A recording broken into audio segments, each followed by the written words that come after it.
of Europe and America share the same civilization based on freedom and conduct their public life in accordance with common democratic principles.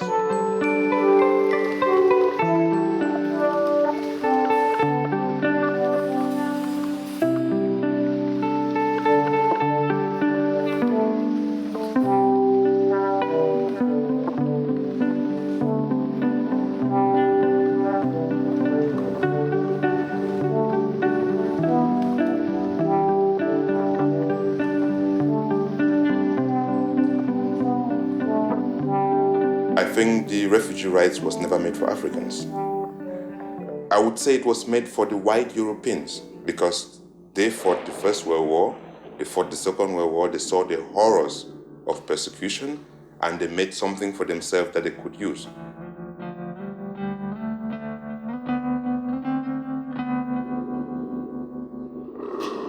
And now we're seeing a situation where Africans and some people of other continents are trying to come to Europe or to go to North America to enjoy the benefits that were taken away from them, I would say. And now they start using the refugee status to send them back, starting calling the names either they are political refugees or they are economic refugees. So if you're a political refugee, you're accepted. But if you're an economic refugee, you will not be accepted. If you're a climate refugee, it would be doubtful. And the genuinity of the whole thing, if you ask me, is the white people create the genuinity, and if it suits them, they accept it. If it doesn't suit them, they don't accept it. And at the present moment, the genuinity discourse is hate discourse against the migrants.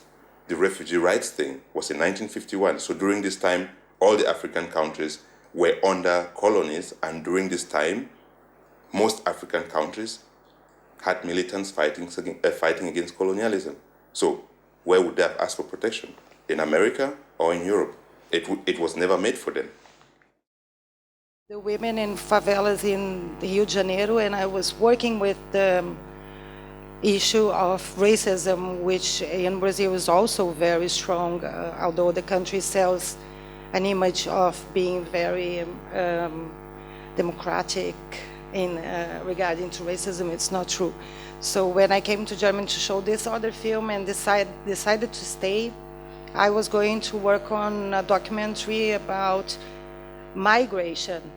But then I ended up finding out about this regulation, the Residenzpflicht, and I was really surprised that in Germany there was a written law restricting the freedom of movement of the people. So I started to research about and found these groups that were active in Germany for a long time already. And so I learned with them what was going on. Could you describe more how the process of making it looked like? What was like the most impressionable part of it? Were there any problematic situations while you were making it? Actually, there was not many problematical situations. I mean, nothing that I was not expecting to have, which was like going into these refugees' houses. I was never allowed to go. I went, but I was always threatened, we are going to call the police, you have to leave, you are invading. And I was always asking, well, but if this is not a prison and I'm visiting a friend, why cannot I come? So this I would say, but from the part of the refugees themselves, they were really, really interested in speaking about the situation. Yeah, so it took me around 3 years to make because I needed time. I'm not an European, I needed to understand everything. So it took me around 3 years, and in 2012, the film was ready in May. And in August, September, there was a march from Bavaria in the south to Berlin, 600 kilometers, that a group of refugees walked all these kilometers, breaking the Residenzpflicht the whole time. So, and then they camp in an open square Oranienplatz is the name, in the middle of Berlin, in Kreuzberg. And this occupation was until the 8th of April, just now, and then there was an eviction. And also in December that same year, 2012, because then I was already absolutely involved, I am still absolutely involved in this movement, we occupied former school building that was empty for 2 years, and it's a 4,000 square meters house. Initially, we were like 60 people occupying this, we occupied, I don't live there, but I work there. There were 60 refugees, now there are 300 refugees there. And we, at that point, we also made sure to secure a floor for women. Then I work in this group, it's called the International Women's Space. And so we've been doing this civil disobedience that Osaren mentions in the film, and I think it's one of the ways to face the problem now. You have to create alternative communities, because I don't see, at least in Germany, there is no way you can do something really, sorry to say, into the law. You have to break a little bit and hope to support, to have some support from the civil society. 5,5 Jahre später eine Haftstrafe absetzen. Ich heiße Cornelius Jufani, ich habe einen Haftbefehl. Die Polizei sieht mich, aber die mag nicht. Ist das nicht wunderbar? Die laufen neben mich. Da ist der Polizist. Ich bin Cornelius Jufani. Ich habe einen Haftbefehl für mich. Weil ich gegen Rassismus gekämpft habe, aber die verhaften mich nicht. Wieso? Ist das nicht wunderbar? Was sonst brauchen wir? Wir sollen unseren Mut zeigen. Wir wollen oder sollen unser Gesicht zeigen, dass wir für die Rechte, für die Menschen, die hier in Deutschland leben, kämpfen. Dass wir gleiche Recht wollen und wir werden nicht von der Polizei verhaftet. Das müssen wir machen. Ich habe einfach gehört, geht nach Afrika. Die waren schon hier dort. Die haben uns kolonisiert. Und die Residenzpflicht ist ein Kolonialgesetz. Dass Flüchtlinge und Migranten sich nicht frei bewegen können, ist ein Kolonialgesetz. Damals in Kamerun, damals in Namibien, könnten die Einheimischen ihre Landkreise nicht verlassen. So I think the film manages to portray protagonists as activists, as proactive, as ones who are proactive in solving their situation. This is, I would say, this is not a common way to common perspective representing these matters. Asylum seekers and refugees are common and dominantly shown as victims, as passive people who need our help and so on. Did you choose this angle on purpose? Oh yes, for sure. Two things I chose on purpose: not to show refugees as victims, because I don't think a person that comes alone, without a visa, without money, without being welcome, all the way to Europe, is any kind of a victim. This person is a person full of strength and power, and I think that people like me who came with a visa, I have much more to learn than to teach, and I learned. And also I chose not to show the institutions, for example, like I don't want to show what the politicians think about. I don't want to show what Frontex think about, because it's a 60 minutes film. They have all the newspapers, the TVs, all the media they want, the forums they want, and the refugees don't. So in my 60 minutes, only the refugees speak, and one professor and one lawyer. It is great, especially in my daily work with asylum seekers and refugees, I often find that those individuals not ready to speak up about their situation and their problems publicly. So this was very interesting for me. You get it. How did you manage to gain this trust or establish confidentiality among them? But these people are very active. They were already going public for 10 years. They were ready to speak. Now, for example, in the school, in this occupation, where we had these 300 refugees and the 10 women, especially the women, for example, it takes much longer for them to be ready to speak about what brought them here. It's really, really difficult. And it's part of our work to try and talk about it and try and see when they are ready, that they have the tools to go public, because that's the only way. You have to criticize what's going on, what's wrong about the system that isolates a person, that criminalizes a person, the racism in Europe, which for me is the basic problem, absolutely the basic problem, because if you don't tackle the racism, then it's the rest is superficial, because the person can have all the qualities. I've met so many engineers, doctors, but if the person, I don't know, you can tell me if you agree with that, but if the person don't have the right color, which is not very white, and I mean, in Germany, blonde is even better if you're blonde and blue eyes. So it's, there's hardly any chances. Racism is the biggest disgrace, yeah. And you have screened the film a lot of time, as I read. So what are the reactions from the public audience, but also the reactions by the refugees themselves? Yeah, since the film was ready, I think I've traveled to more than, I don't know, around 40 different cities in Germany, and also to other countries too, France, Austria, yes.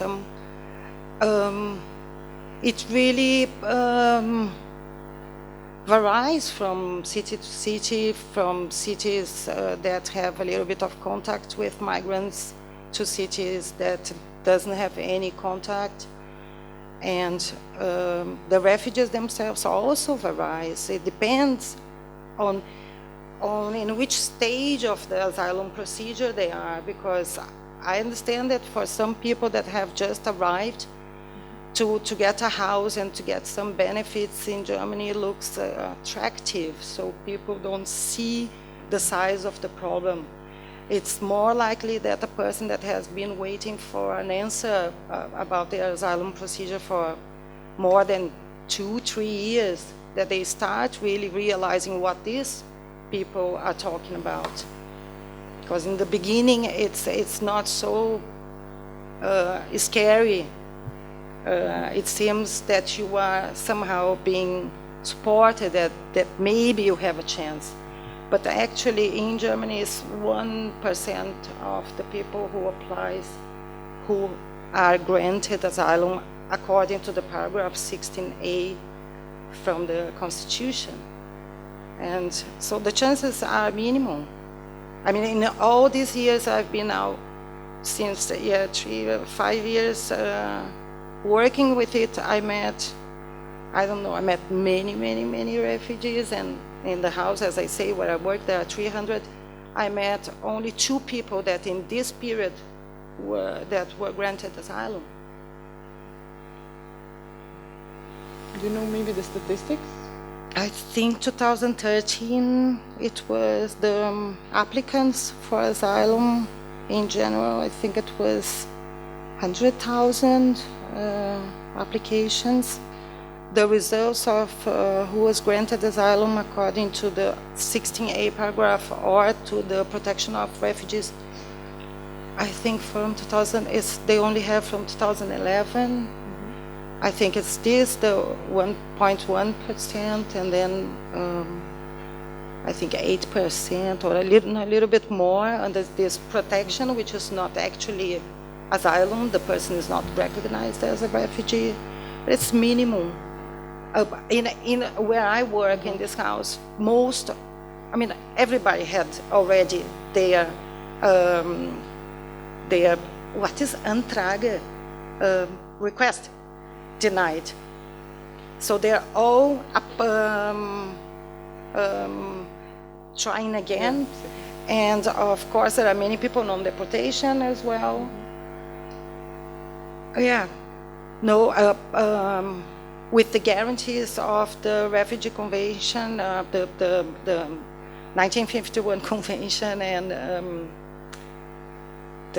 the lawful things that are available to refugees. In this house where I work, no one has any chance.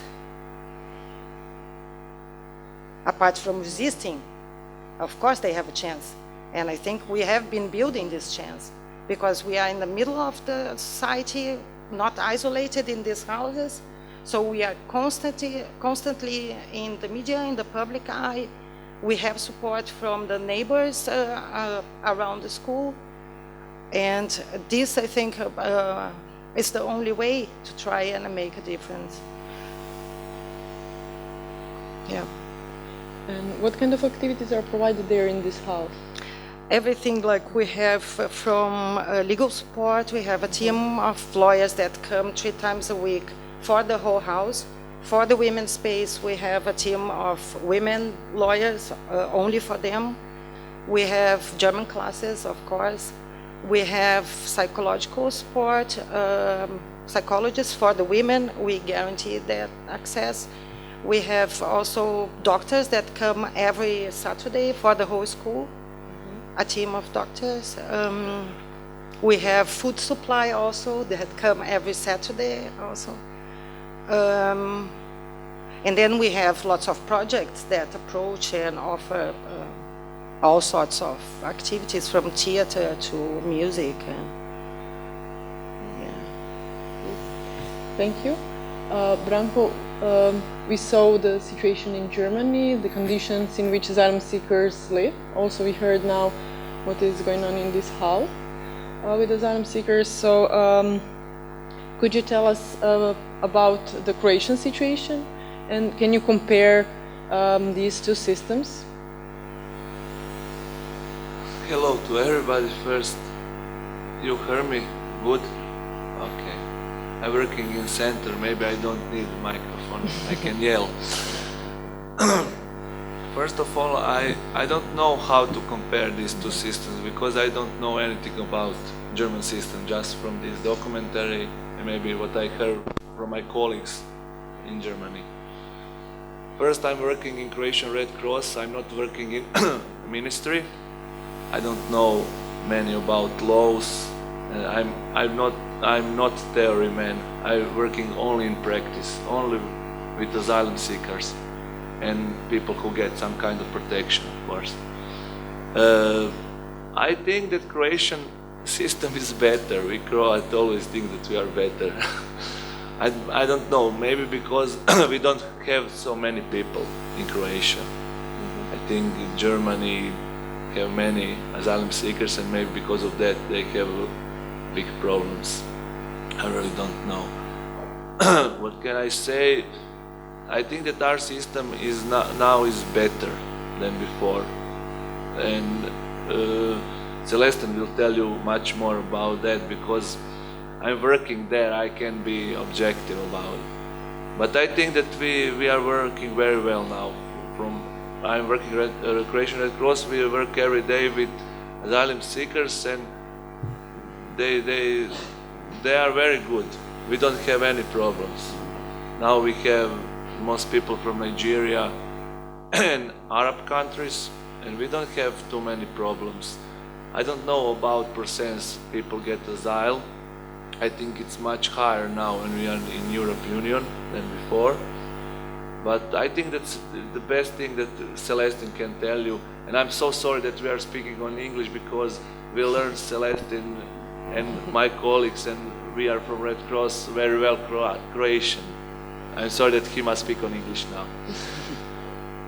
Celestin, can I ask him? Yes. Or if you want to ask him? No, it's the same. What you can tell, good and bad things from this system, actually working organization in center, and also what you see, Croatian are to asylum seekers in Zagreb or every other city where you've been till now? Tell something about you, how long you are here. Okay, I'm Celeste from Nigeria. I'm here for 1 year and 6 months. 1 year. I'm here for 1 year and 6 months. So, from the documentary I watched right now, I don't know, I felt a little bit down because I would not say that I was expecting that from Germany because I thought they are the leading country in the European Union. So, if the German could be that way, I don't know what we expect from the Croatians because Croatia has a lot to learn from Germany, the way I understand. But every country, what I understand, has their own system. And I must say that when I came to this country, I felt welcome. I was a guy who was always afraid of police. But coming to this country, I don't know how I managed to be lucky. I think the police was nice to me, and that really gave me some confidence. They have even invited me to play football with them. I have most of them as my friend last week, not for anything but just for football reason. And the asylum system, the side I can say that is very bad is for those who are good people who try to, who came here for their reasons, but in some places there are some things like people who stay, and those things bring badness to the asylum people, and the good ones are the ones who are hurt mostly in this. But the ignorant of the side of it, if I will explain, is I'm here 1 year and 6 months. I haven't caught in the camp that, I'm not saying that black people are good, all of them, but I haven't caught or heard from the security that a black man went to the city and stayed in Croatia since I'm here. But I don't want to mention country's name for security reason. And the people who actually stay in the camp, the police know them. Even the police come, they don't check the black people mostly. And the police know these people. And these people, why they stay is because they have some similar color with the white people. So, and the white people have confidence with them when they are around. But that ignorance is that when the black man came, they felt the black man is the asylum seeker, but this guy who has the same white color, maybe not asylum, maybe he's a white guy, or maybe he's from France, and then they have the opportunity to steal from the people because the people have confidence in them. So that is the ignorant part of it when it comes for asylum. I think that has to do, I don't know how that will be done to help the people to understand or put it in a way that people will not see only the black people as asylum seekers. Mm-hmm. Because we have people from Kosovo, we have people from Asia, we have people from Morocco, we have people from all over the world, Russia, in this camp here. So, but the camp is always like it's the black people who are asylum seekers, and that's really sad. And it bigs, when they say somebody steal, it seems that the black people steal because, but we haven't caught them. The police haven't caught one, you know. So it's really sad that makes me feel a little bit uncomfortable. And can you share your experience living in the asylum seekers center? How was there? And also in Croatia, there is now this residential restriction. So this is a big difference as we saw in the movie. So can you share with us your experience living in the center, or the center? Well, at the beginning when we came, it was 24 hours going out, nobody, no restriction. You can go whenever you want, to come back whenever you want. And I must be honest, the Croatian citizen, not because I'm saying this, the people of asylum, everyone has always talk about Croatian citizens, the way they are really open people. Mm-hmm. But because these people, some of them are coming from Greece, they know a lot of how the other places are and how the Croatians accept them. But things begin to change at the middle. When the stealing came, the people were like a little bit cautious. But this doesn't mean that the people don't accept, they are not open and loving people. You can see that the Croatians love foreigners. But it's just that people can be cautious because of when they hear some bad news or something. and this thing can make people to want to be careful. From my own side, I would say that I don't know how it is. I have a personal case that I wouldn't want to talk about, but if I would give a tip of it, I'm a person who I never felt loved by my own people. So when I came here, I don't know how it is. It seems like God gave me everything that I lacked from the people here. I don't know how, but Branko can say about it. People really love me in the camp. Red Cross, right now as I'm talking this evening, I have a training with the kids of football because I was a professional football player, and I have training with the kids. Voluntarily, I volunteer myself, and these kids loves me. I don't know how everything is from Zagreb, not from Zagreb. So I don't know how this happened, but I just felt like I was accepted by the people. But yes, the system can be wrong in some things, but some of the system are there to protect the citizen. Because if I will judge the system, who am I to judge it? My own country, if they have a strict system like that, maybe it could have protected me too. Because as I speak in Nigeria, people from Chad, Niger come to Nigeria without papers. They come, they do. Today we are confused if the Boko Haram are the Niger or the Chad people. So we don't know who are really the people who are making the problem in Nigeria. So sometimes the system can be good to protect the citizen. But in other way around, the system are for the people.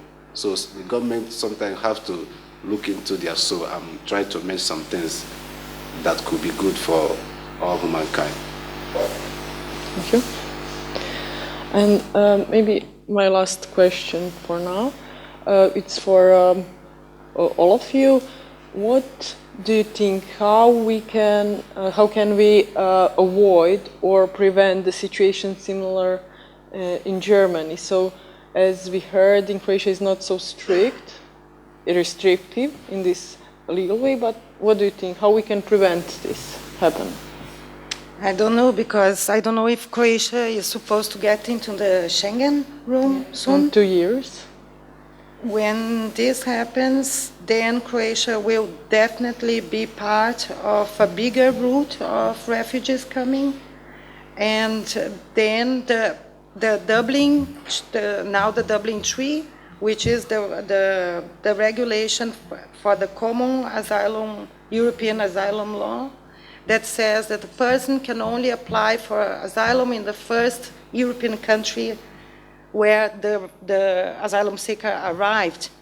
And then maybe refugees will come here, apply for asylum here. It will be too many if the country is not prepared to receive the people. They will develop, like we see in other countries, detention centers. And the media will portray a completely insecureness coming, and all the panic will start, and then the society maybe will say, yes, we cannot accept refugees, and you have in a few years what there is in Germany. Or worse, what there is in Italy or Greece, because in Germany is surrounded by safe third countries. It's difficult to get to Germany. And people come from the borders. So when they manage to come to Germany, but they were fingerprinted before, they will be sent back to the borders.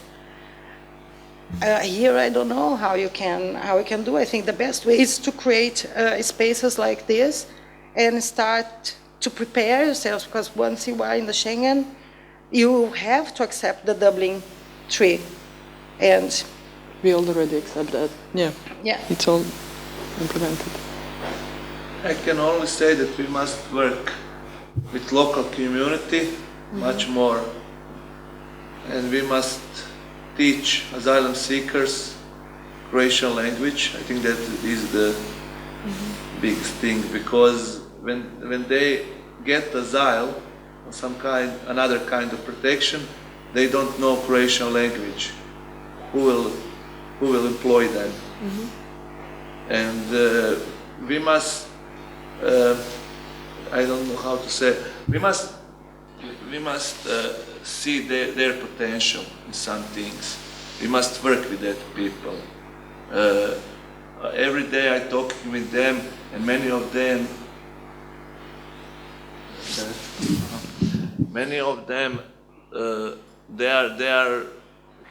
they have university. They are very smart. They know to do many things. For example, Celestin, he knows Croatian language now. It's opposite thing that this PowerPoint presentation. The only thing that we are waiting for him that he gets some kind of status. Only we have job for him. We have everything for him. I think that we must see what asylum seekers are, because we will have many asylum seekers in the future, of course. I think it will happen. But we must see who is the real. We must work with everybody, but many of them they go. Good. Yes, but we must see who is real asylum seekers and working with them, and accept them, and they must know our language, and that they can work here and have families and everything like every other Croat. And that's the only thing that I think matter. You also mentioned working with the local community. What do you think, what is necessary? And I think that every organization who is working with asylum seekers must be free to say what is happening to local community, because local community will never accept us workers and asylum seekers if we don't tell them who is that people who is coming, why they are coming, are they dangerous or not dangerous? Because fear is when people don't know what is happening, who is that person. When we tell them who is he or somebody else, they will see, and I think that they will not be scared anymore. Okay. Celestin, do you have some recommendation what to do to avoid restrictions and worse situation than now? No and yes, because I would say that in my own eyes, I remember last year when there was a fight between the Somalians and Nigeria, and the security was hot. I don't know, I still think that was the last time he worked. And then, so in some things, the government should be strict to protect the people. Because after then, we have this restriction that we must come back 10 o'clock in the night. So it was hot, but you have to accept it. Because then people were coming back late, drunk, and then fight. So if he said I need that freedom, yes, I want my freedom, but sometimes you have to accept some things the way it is. I just believe that I want that the government try to settle the asylum system a little bit faster, so that the people will know who they are. Because to be honest, the more you stay longer, when I stay longer, I find out that I'm losing my energy. I don't know. When I work with the kids, I feel like I'm not that strong like I used to be. So because eating and sleeping is not really alive. So it will be good that the government try to make it faster, and then it will be good for everybody. And asylum procedure in Croatia approximately lasts for 1 year, 1.5, so it's much less than in Germany, as we saw. Okay, do you have any questions? Here we saw that people were supporting each other, being actively to fight their rights. Can you say a little bit more, how is the energy among people living in Porin?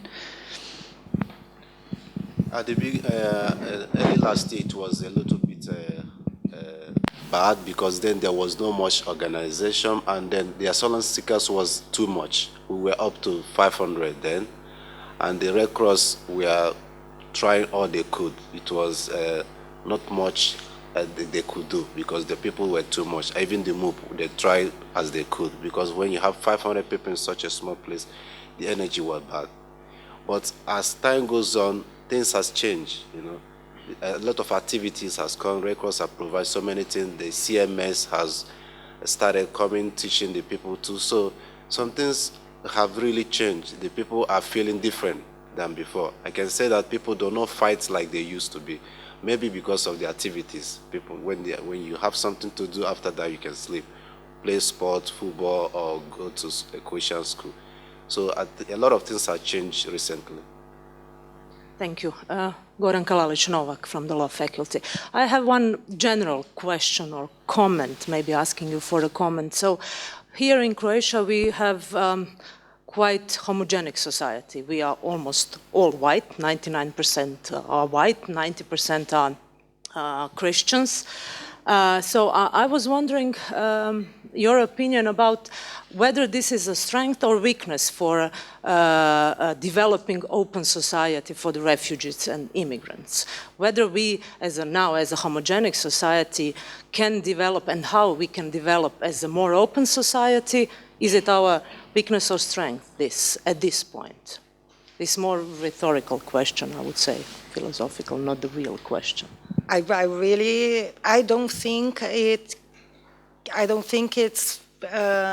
it that positive that the society is so homogenic. If you think of the trends of the world, the people are moving, and there is no Frontex, there is no Fortress Europe that will block the movement of people. People are going to move.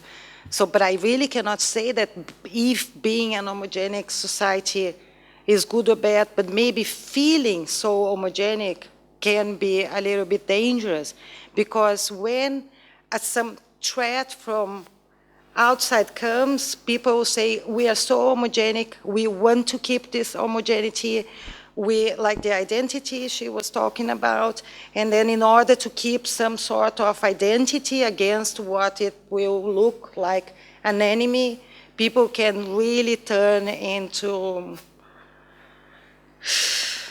I don't know, it's a dangerous thing to think that something is threatening some sort of identity, and to see a society as we are homogenic, it's, I think, a very delicate thing, because actually you can have the same color, you can have the same religion, but I'm sure you have lots of differences between communities inside Croatia.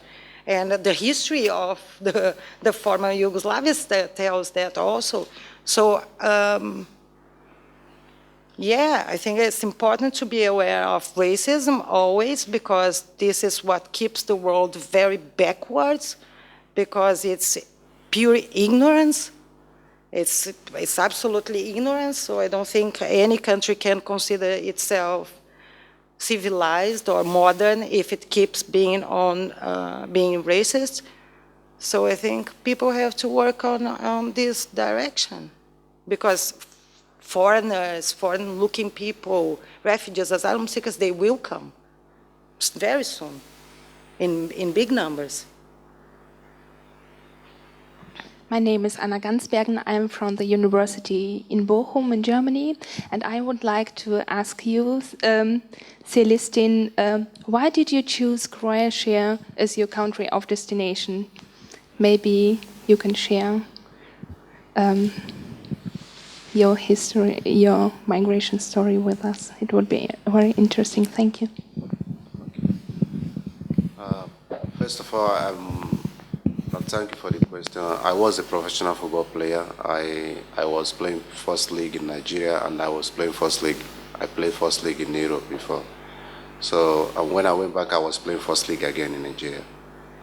So I left simple because of the problem, but I was thinking of going to a slow language country, which Croatia is part of it, because I understand a little bit slow, and our alphabet goes, my mother tongue alphabet goes the same, like similar to slow. So it was a little bit easy for me to read. So when I came to Croatia, I felt that it was the right place, because I have already played professional football in Montenegro. So that sounds similar language, and I'm a Catholic, so it makes me feel like I was in the right place. So that's why I choose Croatia. I have one question for Denise. The self-organized migration groups in the film. I think that,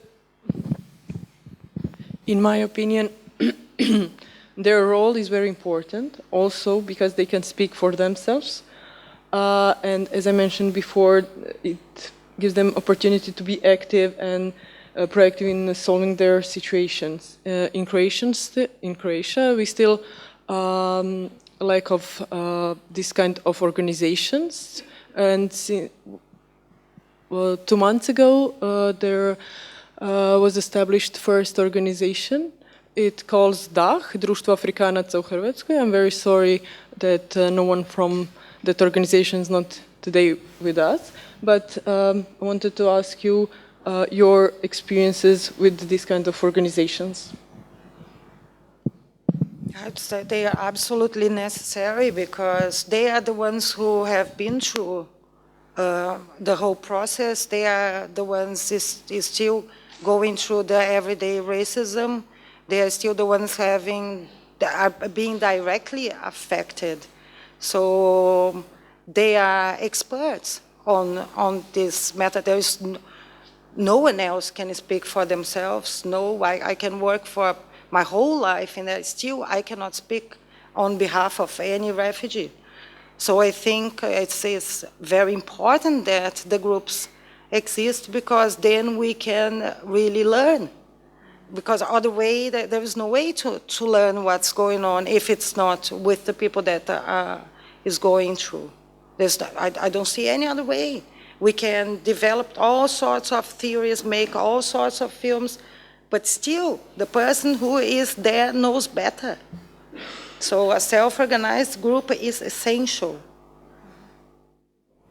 If there are no questions, okay, I would like to finish this, and I hope we raised some questions that will be discussed during the conference, especially those questions regarding restrictions, regarding the role of Frontex, security issues, and so on. So thank you all for being here, and see you further. Just like to make an invitation. We are organizing since 8 months a march to Brussels to try and put some pressure on the European parliamentarian election now. Everybody's invited to join. We start marching from Freiburg in Germany on Saturday. I mean, because I will be in Croatia still until 18th. And then we will march until June, is around 1 month marching from country to country. Everybody can go to the website. It's called Freedom Not Frontex, and see the dates when we are crossing which border. And we hope that people from Croatia come and join this march.